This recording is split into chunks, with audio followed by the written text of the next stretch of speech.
Welcome to another episode of Tank Talks, your personal think tank for all things startups and venture capital. I'm your host, Matt Cohen, founder and managing partner at Ripple Ventures. On today's show, we welcome the Director of Community at Webflow, Emily Lonetto, to discuss the power of community building and some of the best growth hacks for startups. We get Emily to share her amazing journey working as an early employee at some incredible Canadian startups like Clio and Voiceflow, and how she ended up getting tasked with a growth leader position early on in her first few roles. Emily explains the difference between growth and just basic marketing, and how startups should think about the difference early on. We dig into how growth teams should think about analyzing the tests they run to see why certain things did and didn't work, and why you shouldn't just rely on luck every time. Next, we get Emily to share how community-driven companies can leverage their community to impact product and growth versus traditional non-community-based companies, and why community is sometimes viewed as a waste of time by founders, but never should be. Finally, we dig into how growth and community are defined in Emily's new role now at Webflow, and how her experience as a growth leader is helping her achieve the mission for Webflow into the future. But before we get started today, as our listeners probably know by now, the team at Ripple is always focused on helping our founders and portfolio companies find the best partners to work with. And when it comes to corporate finance and cash management, there's nobody we recommend more than the team at Jeeves. At Ripple, we manage all our fund expenses and employee credit cards using Jeeves. The team at Jeeves helped me get my team set up with physical and virtual cards in days. I was able to allow my teammates to expense items in multiple currencies, allowing them to pay for anything, anywhere, at any time. We weren't asked for any personal guarantees or to pay any setup or monthly SaaS fees. Not only does Jeeves save us time, but they also give us up to 3% cash back on our purchases, including expenses like Google, Facebook, or AWS every month. The best part is Jeeves puts up the cash and you settle once every 30 days in any currency you want, unlike some other corporate card companies that make you prepay every month. Listeners of Tank Talks can get set up today with a demo of Jeeves and take advantage of our Tank Talks special with a $250 sign-up bonus and skip the waitlist that already has thousands of companies waiting on it by visiting tryjeeves.com/tanktalks. Use referral code TANKTALKS to get set up today. Now let's jump into the tank for this week's episode with Emily Lonetto from Webflow. Thanks for joining us in the tank today, Emily. Thanks so much for having me. Emily, it's kind of crazy to actually have you on the show today because you were one of the very first persons that we had as a guest speaker of the original Tank Talks when we started this show out in 2019, hosting them physically in our incubator space called The Tank before we actually started this podcast. So first off, do you remember that?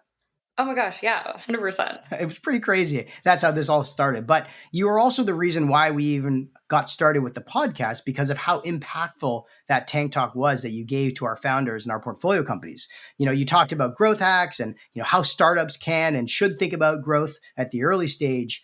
But before we kind of go down that rabbit hole, it would be great if you can give our audience a brief background on how you got started in startups and how you eventually made your way into being one of the leading growth experts in the ecosystem.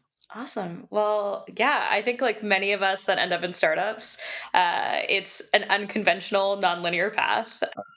My background was predominantly in marketing. And when I first started out in tech, I realized that there was something that I wanted a little bit more than your typical marketing position in CPG or in top of funnel. Like I got really, really excited about building alongside marketing. And that's kind of what piqued my interest as I spoke more and more with people about growth as a whole, and more specifically startups, since it's not just about optimizing, it's really about also building and finding your footing in the first place. So I started my career mostly in top of funnel growth marketing, originally at a company called Tilt, until we got acquired by Airbnb. Then found a love for product growth and activation, specifically around onboarding and constellation apps. And that really led me more towards marketplace growth and B2B growth, where I then jumped on to help lead growth over at a company called PartnerStack, formerly known as GrowSumo. And that kind of continued to pique my interest in what are other industries, what are other spaces that can use similar tactics to really grow meaningfully, which then brought me towards Clio, helping lead experimental growth over there. And of course, into Voiceflow, where Matt and I first met, coming in back to grassroots of being one of the very first leads to join that team and help to grow what is now their 50-person team. So very, very excited that all of that has led me to where I am now. It's amazing to hear the success you've had early on and then continue to have, even though you kind of think about it as like you stumbled your way into some great opportunities. You really did have a nose and a knack for finding sort of the next up and coming, or you were a big part of why they became the next big early stage startup. But your first startup and your first growth role you mentioned at Tilt ended up with you being acquired by Airbnb. And then your next product and growth lead role was at GrowSumo, which later changed its name to PartnerStack, where you were again the first growth and marketing hire before making your way over to Clio, which is one of Canada's fastest growing companies in the legal tech space. So from all of these roles from the very beginning to where you are now, being on the front lines of the growth battle is sometimes some of the biggest challenges an early stage company faces. So what kind of lessons have you learned from all these roles that you still carry with you today? I think the big thing that really has stuck out is that you can't know 100% what is going to work, who is it going to resonate with, and how you can scale right out of the get-go. One of the things that people love about growth is that it seems like it's this scalable key to getting this ridiculous hockey stick curve or exponential curve that we're all chasing. And very much so, like I think in a lot of ways it can help you to achieve that.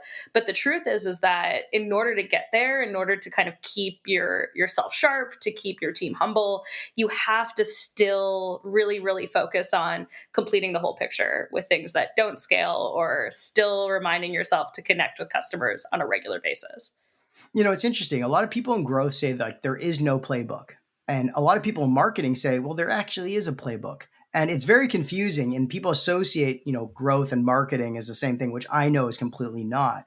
But, how would you describe the difference between, just basic marketing and the playbooks there and then growth and I guess the growth marketing? But let's just call it growth. Yeah, so I definitely think that there is kind of a little bit of both. Like there are foundational things that, hey, like you can theoretically have a checklist of here are things that companies should have in their playbook in order to achieve a base level of growth or a base level of metrics to allow you to make those decisions. And I think like that's really where I think both in growth as a whole, marketing as a whole, there are some playbooks there. I think where there are less playbooks available are when it really comes down to experimentation. And oftentimes, when you look at traditional marketing versus potentially growth orgs, is that that's often where the difference is, where an experiment potentially on a growth team could be something that involves increased product work, doesn't have data validation off the bat, or is trying to get data validation. Whereas often on the marketing side, yes, there's going to be campaigns that you're often shooting in the dark, but often they're really focused on optimizing rather than potentially building a net new function or a net new feature. That makes a lot of sense. And I think there's a lot more variables that come out of the growth mindset versus just a pure marketing mindset as well. And we'll dig into that in our chat. But you mentioned after your time at Clio is where our paths intersected when you came over to join the amazing team at Voiceflow as their first growth and community leader. So can you give our listeners some insight on what that role really entailed at the very early stage and how it scaled as the company started to become the leader in conversational design software and a huge success in terms of where it is today? Absolutely. So I think like also it's incredibly important to remember like when you join a company, because different stages of companies, different industries all have different problem sets. With Voiceflow specifically, I came on when there were 6 people building. They were very much so trying to find their footing in terms of who are we? How do people talk about us? Where within the market do we stand? And that's even comes before product market fit. It's like the confidence of being able to iterate who you are as a company. And I think my early stage growth career in a lot of cases, and this goes back to my first point here about there's some checklist items, was really about first establishing that foundation and making sure that we had a really strong brand. We had a way of creating a defensive moat that allowed us the freedom of starting to compete with otherwise pretty large players in the space. And so that's actually where growth and community came in for us at the beginning. Was we didn't have the luxury of traditional marketing channels of being able to target people for specific ads, because we were targeting Alexa and Google users at the time, and it didn't become any easier when we targeted NLU, NLP, and advanced developers. And so we had to create that. And we had to find ways that we could do that that wouldn't require us drastically expanding our headcount when we were small, seed funded at the time, and we're trying to deliver on a promise that, of course, Ripple was looking for us at the time as well. So that really pushed us into thinking about two things. One was establishing our foundation, our marketing playbook, who we stand and what channels we care about. And of course, then also validating the users that we were going after.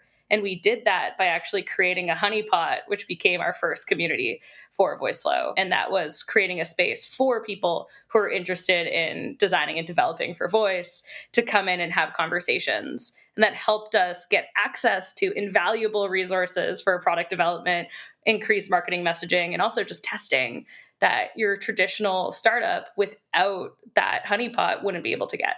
It's interesting because there was no playbook of other companies in the space doing something similar for you to kind of follow or kind of mimic, because there was nobody really trying to take the lead in conversational design, building on Alexa and Google, there was just nothing to follow. So you had to come up with everything yourself. But instead of just jumping in with both feet and trying to throw spaghetti at a wall and see what sticks, you really just listened for a long time and listened and learned from what the community was actually saying. And in the beginning, it wasn't even really a community. I remember, hearing about some of these power users in Japan who are creating, YouTube videos in Japanese on how to use Voiceflow and then creating like actual user manuals. I was like, wow, I had never understood the power of community until I saw what was happening with Voiceflow. But again, you weren't even thinking about it as like a feedback loop for like how to innovate on the product. It was really just about listening to all the different things that they were looking for and doing with the product early on, right? 100%. Like I think the big goal of community, especially as you scale, of course, is product feedback, but more importantly, it's about building trust at scale.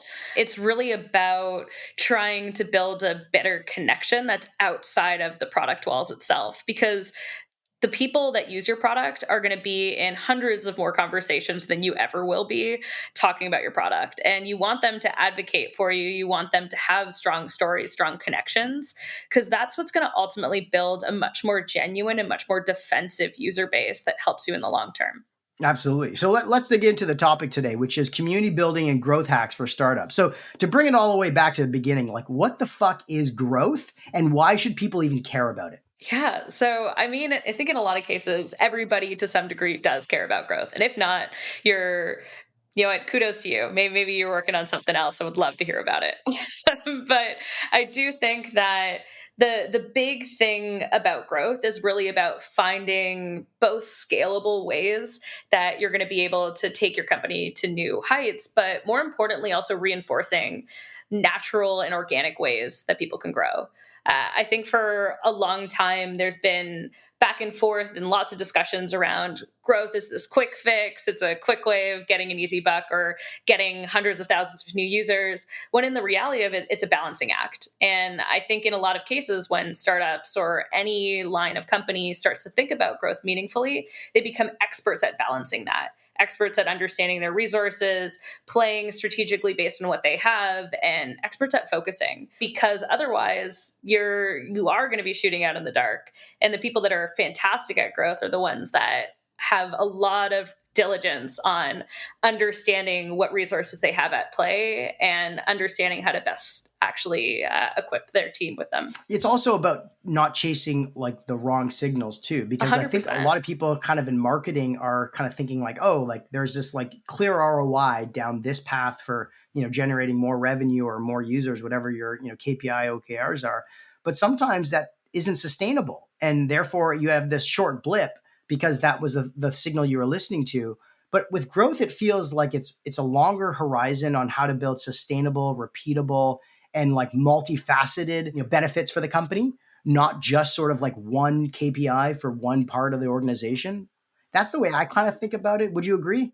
Definitely. I think that their growth in a lot of ways is by taking a long-term abstract goal and breaking that up into a bunch of different micro experiments that ultimately build into channels that you can own, channels that are long-term investments in on the company. And I think in a lot of cases too, sometimes those channels are not restricted to this will immediately impact signups or this will immediately do X. In a lot of cases, sometimes it's also about, like I mentioned with that balancing act, impact, understanding that, hey, this is going to have, let's say, a return in a year or in 2 years, but it's important that we do this now so that we differentiate ourselves for the long term. And like, I think often that's where it becomes really difficult for a lot of people to really get that buy-in, be a strong proponent of pushing those proposals forward, because they are hard to get buy-in in, especially as your company might be competing with resources. Yeah, I like the way you explain that long-term mindset. I've also heard you say that before, when people think about growth marketing, they immediately think of dumb luck meets science. And I know that's not true. So how do you suggest startups get started thinking about it in the beginning? I think like this is really where I love the concept of like at the beginning to do things in the future that will scale. You have to do shit that won't scale. And what I mean by that is that where if you don't do your research, if you're not talking to your customers, if you're not talking to people that you ideally want on your platform, it is dumb luck because you're not researching. You're not getting valuable intel. Where oftentimes, in particular at the beginning, you want to listen, you want to build up how are ways that you can maximize the successful output of an experiment. And often that takes jumping on calls, doing research, watching log rockets, things that like may not seem super glamorous, but allow you to better inform the proposals or the targets that you're trying to go after. Because like we mentioned in this right at the beginning, like yes, there are playbook elements of it, but there are variables that are incredibly custom to your product and your audience. And yet that is your job to be the expert in. So maximize for that at the beginning, and that will drastically help your playbook long term. Yeah, doing things early on that are not scalable doesn't mean that they're wrong or shouldn't be done. You just have to accept the fact that they're not scalable. It's kind of like why they call it growth hacking, because you're hacking your way to get to some, end state that is where you want to be, but the path to get there is going to change constantly, especially at the early stages. But let's talk about some of the tactics, about doing less with more with less and automating everything else. Can you explain what that exactly looks like in the real world and how you've accomplished that in your own career as a growth leader? Yeah, so I think it starts small, and it starts to build from there. The big things are like first, in particular, let's say for a lot of startups, their headcount and their time is their greatest value, and I think in a lot of cases that continues to scale. Your time is precious, and you want to be able to take opportunities to automate the small things, the things that really pile up for you that end up taking away from heads down strategic time. So taking a look at first looking at what are small optimizations like reporting structure or ways in which that you're getting data sent out. Are there Slack bots that you have in place? Are you using no code tools to automate, let's say, scheduling? Or it seems so silly, but those things add up, and that first unlocks a ton of more brain power for you to focus on other things.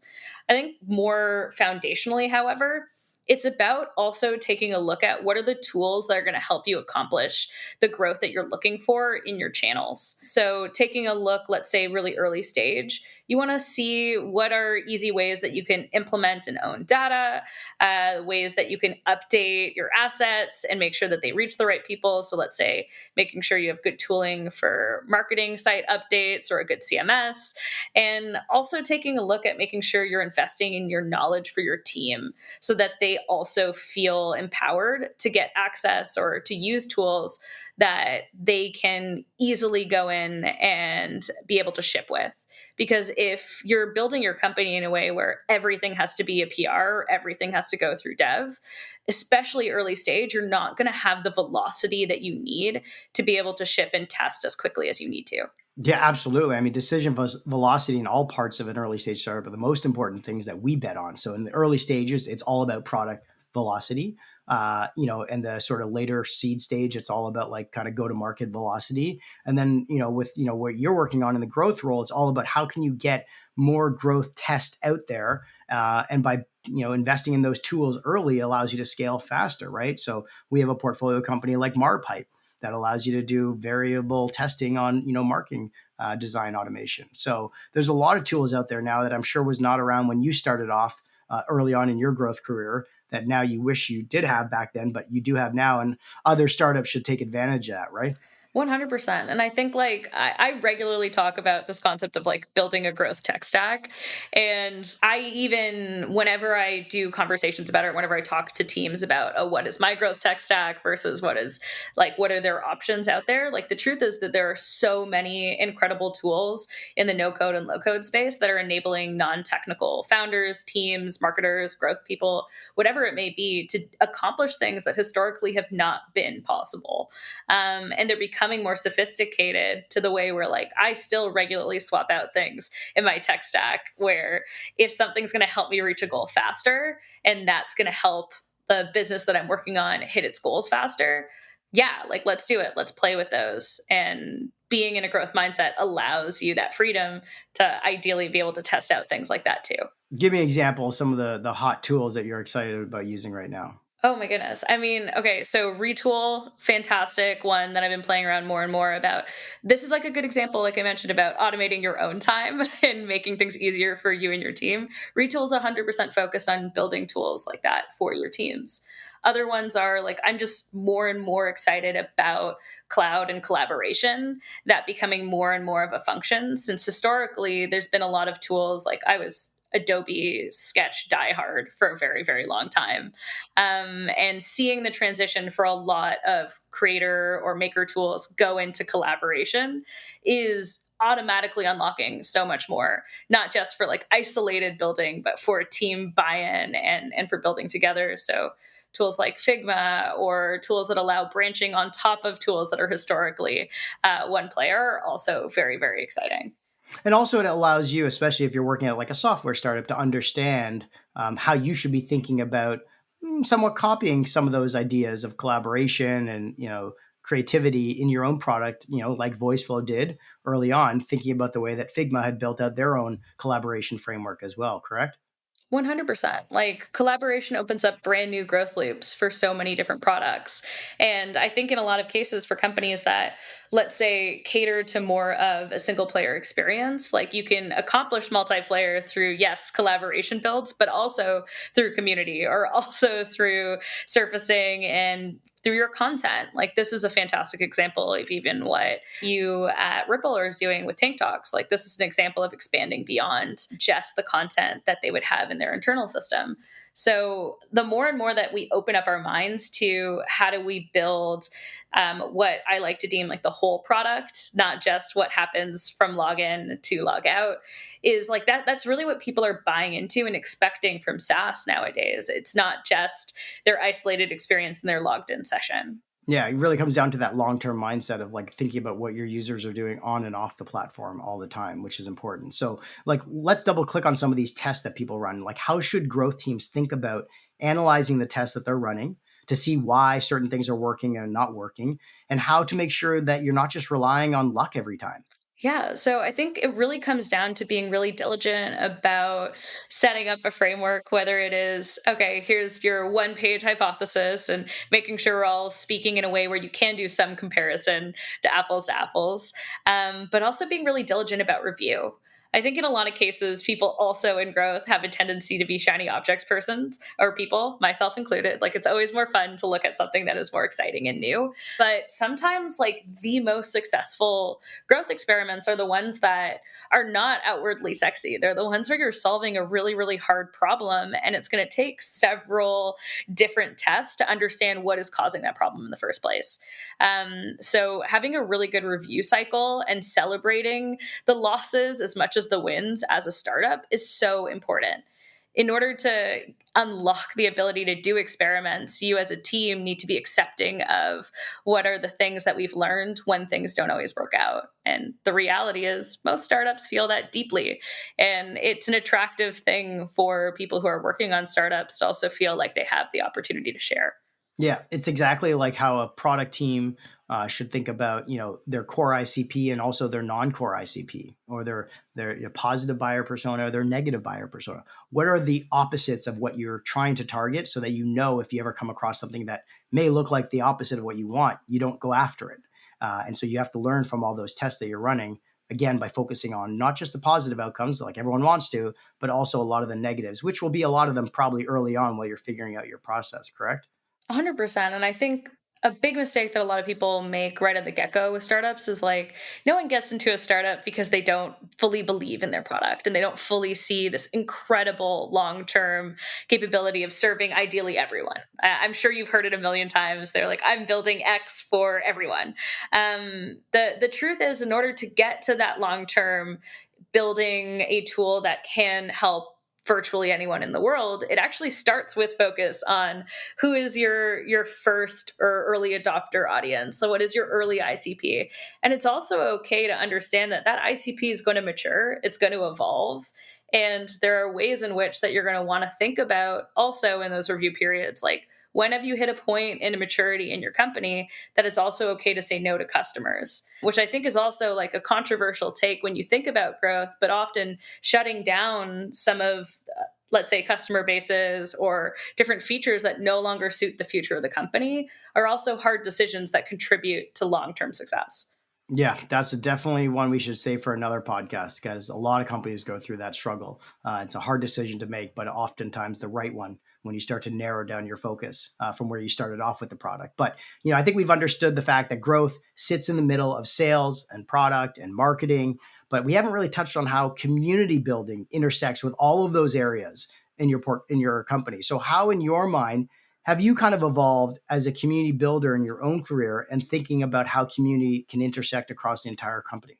100%. So I think that for me, community has always been something that has just either unintentionally fallen onto my plate or is something that I've naturally gravitated towards as a channel that drastically improves the success of our marketing, our sales, or our growth overall. And one of the things that really stands out to me as to why community is important for companies to think about is yes, because it's a fantastic place for product feedback, but more importantly, it's about building like strong empathy with your user base, your ICP, valuable knowledge, but more importantly, defensive, a strong defensive moat. Because the reality is, like, any tool can be compared feature to feature. And as much as every tool wants to think that they're super special or that there's something that they can build that no one else can, oftentimes like if you built it on a coding language, someone else can build it on a coding language. The truth is that your users, how they feel about you, the experience and the user experience that you really care about there is what's going to drive that differentiation when people want to or don't want to go to bat for you, essentially.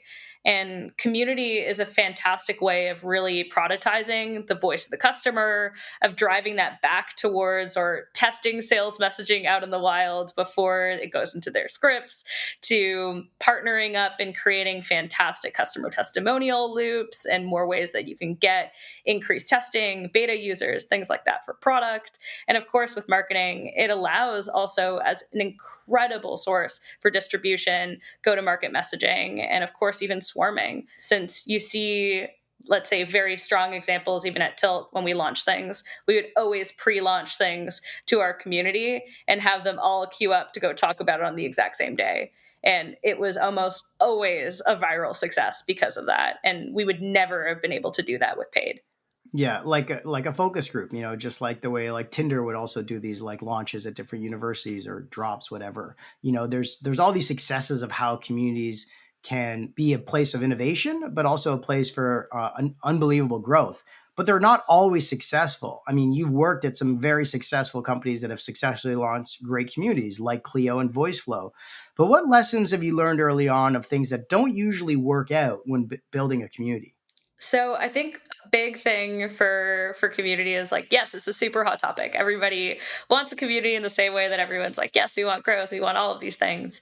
But the reality about community is that it isn't just about you and your product. And often it is very easy to go in and see whether or not a community is really built on the users within it or whether it's built as an extension of the company itself. So, what I mean by that is that there are very different types of communities. There are communities that are support oriented. There are communities that are conversation and connecting oriented. There are ones that are really focused on product. And there are ones that, in a lot of cases, are extensions of their marketing campaigns, like essentially a billboard.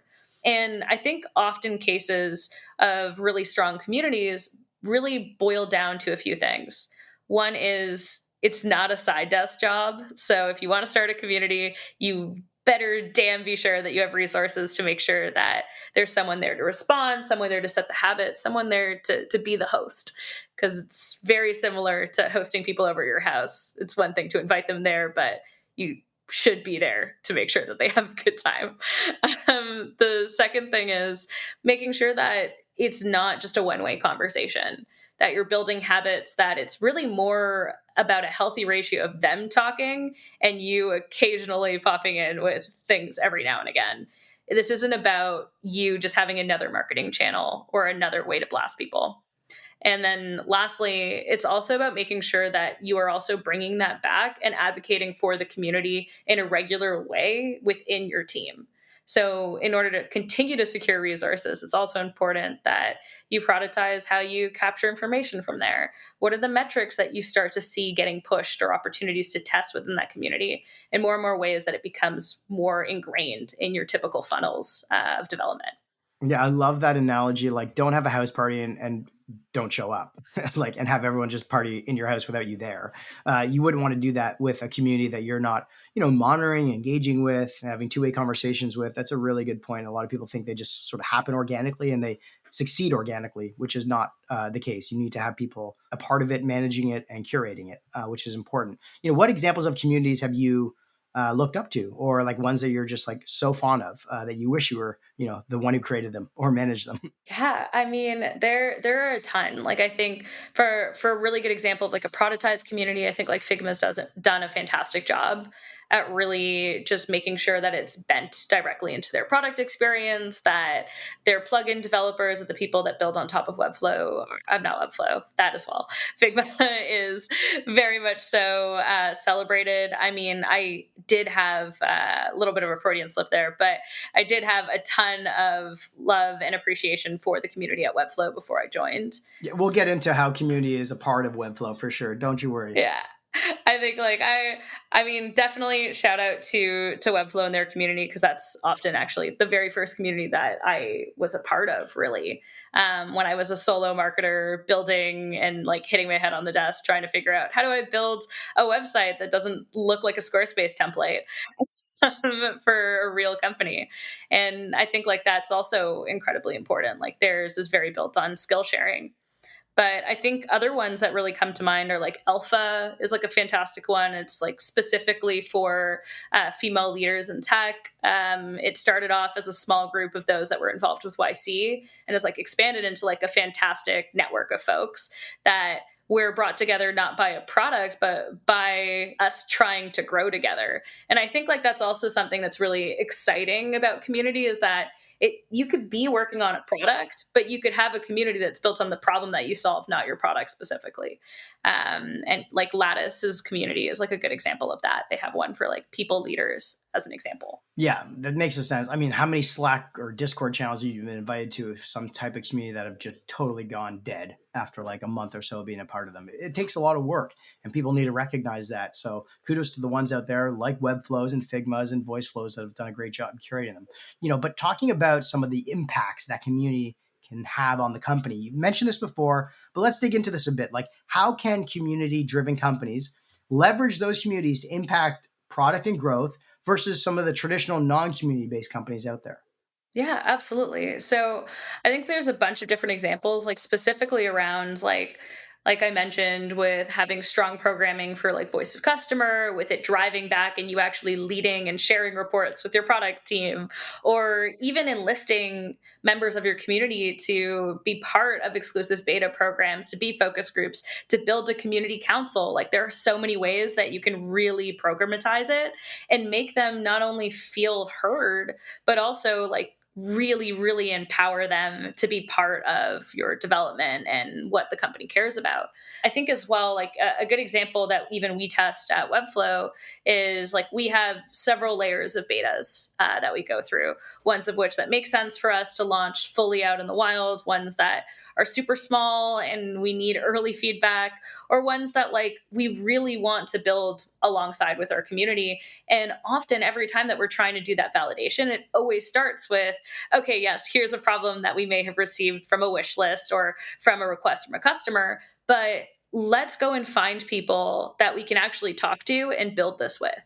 So then that way we are delivering on the promise of what it is that our community is actually looking for. And it also helps our teams that don't have as much exposure to them on a day to day basis, like engineers, to really understand what they're building for and better advocate for that, even when myself or members of the community are not involved.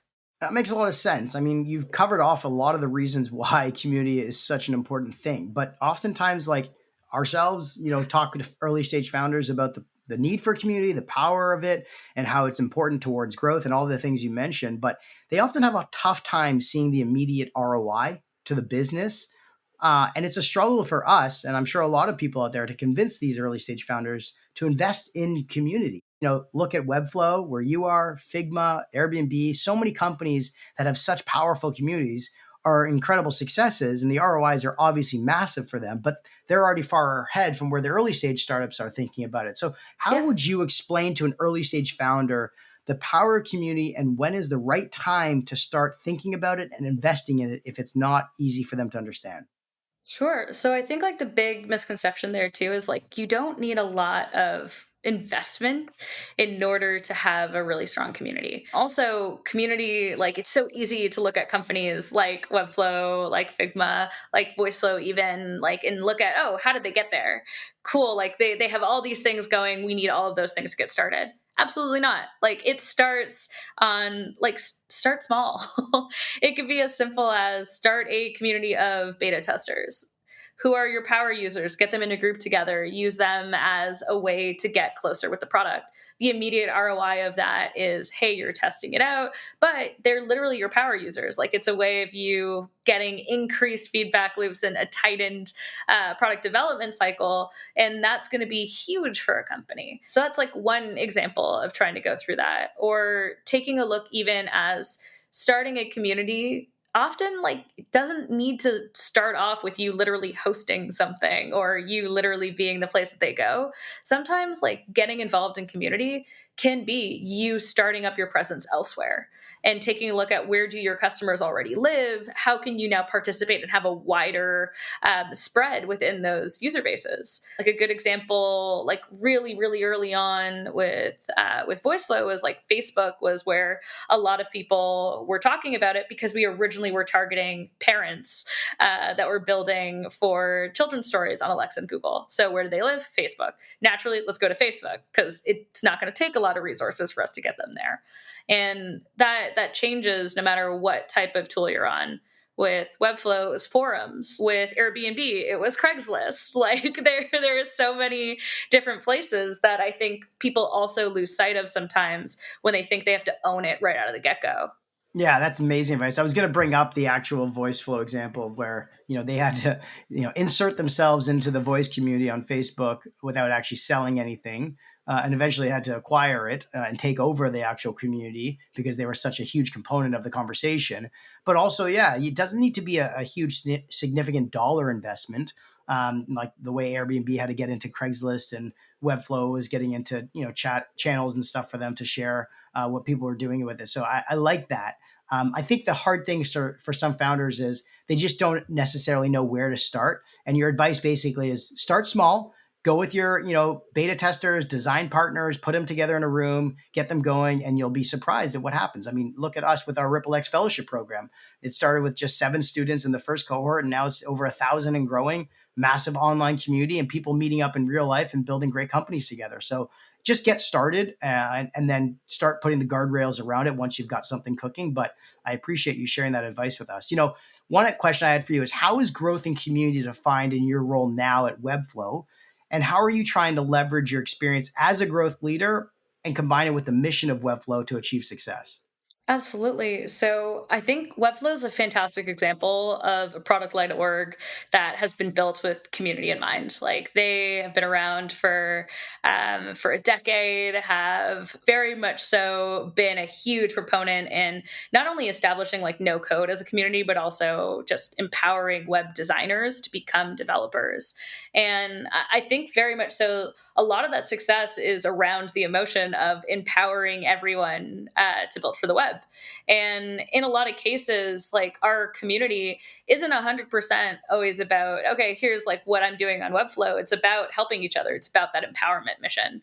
And so community is an incredible catalyst for Webflow, not only to better understand like how our over 80% of our users actually building on our tool, but more importantly, like what are the trends? What are the things that are evolving with them? Because just like our product is evolving, the world is literally also evolving. And the way that people work is changing. The economy literally changed. We support freelancers and agencies and their currencies all over the world. Like there are so many moving factors. And my focus in being able to really listen, advocate programming, build creator tools for community is about really finding ways to scale that voice and drive that continuously into whether we're working with sales, with PMM, with our CSTs or our customer support team, or of course our education team, which very much so is built on activating and empowering even more folks. So it definitely helps to be in an org where all of us are really, really strongly moving towards that goal. But that empowerment and that global side of things is really what's driving our overall growth. So it's what really drew me to this specific position as well. It honestly sounds like the perfect place for you to be, given just sort of the global reach and the mission and the community driven aspects of Webflow. It's a culmination of like all of your roles combined into the perfect role. So I'm so happy for you to be able to land at a great place like Webflow and be the leader on the growth and community side. And also thank you for all the help you've given to our ecosystem and community at Ripple and our portfolio companies, especially Voiceflow, to get them thinking more about growth and community to hopefully achieve the same success that Webflow and all the other companies that you've worked with have in the past. No, thank you so much. Honestly, Matt, like kudos to you in general. Like I know that you literally talked about this right at the beginning, but for those tuning in, I literally met Matt when I was deep into Clio, was so in love with what I was working on, and was advising Voiceflow, this group of four guys who Matt had taken a huge chance on, and the passion and the excitement of those founders as well as you and your team, Matt, are really what like got me excited early on too. And I think what people also forget in early stage startups is like your community and thinking about selling that way is very much so similar. When you sell people on what you care about with your startup, why you care so much about the things that are in work and the things that annoy you and the things that are exciting, it's the same type of selling that you'll feel from your community too. So we probably all in startups are a lot more well prepared to build that and drive that message than we think. Yeah, I really liken, thank you for that, by the way. I really liken community to like the ripple effect. It starts small and it grows and it gets bigger and it starts changing rapidly all of a sudden. And then you see, look back, 10 years or something, you're like, wow, I can't believe where this has gone with just a simple mission to have more people, like-minded people come together to build great things. So it's very symbiotic, the community and the ripple effect together. But enough hugging it out there. Before we wrap things out, we always love to ask our guests for their fast favorites. So first off, your favorite podcast. Obviously, Tank Talks and also Reply All. Which one's Reply All again? Reply All is one of them by the Gimlet. Some of their tech support ones in particular are hilarious to me.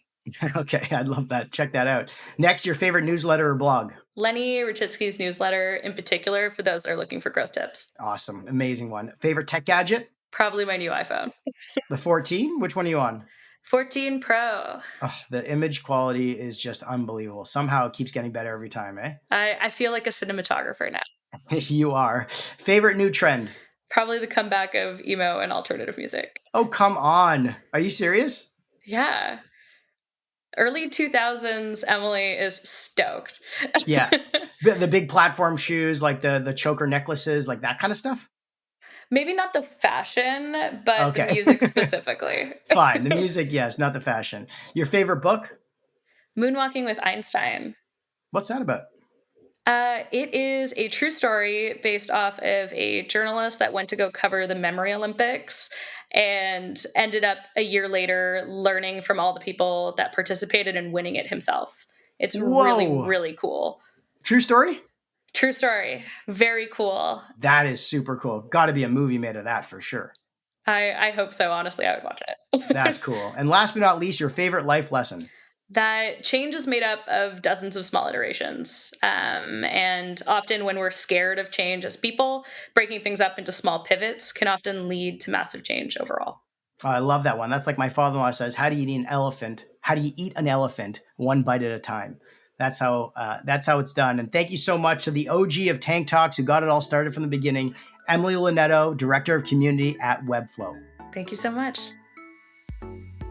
Thanks for listening to another episode of Tank Talks. To learn more about this episode, be sure to go to Apple Podcast or Spotify to find more detailed notes on this episode or to check out previous episodes. Also, if you enjoyed this episode, please leave us a review and a rating as it helps us out a lot. And hit that subscribe button so you can get notified when new episodes come out. Finally, make sure to give me a follow on Twitter at Matty B. Cohen or at Tank Talk Podcast to stay up to date on new episodes or to be a guest on our show. Till next time,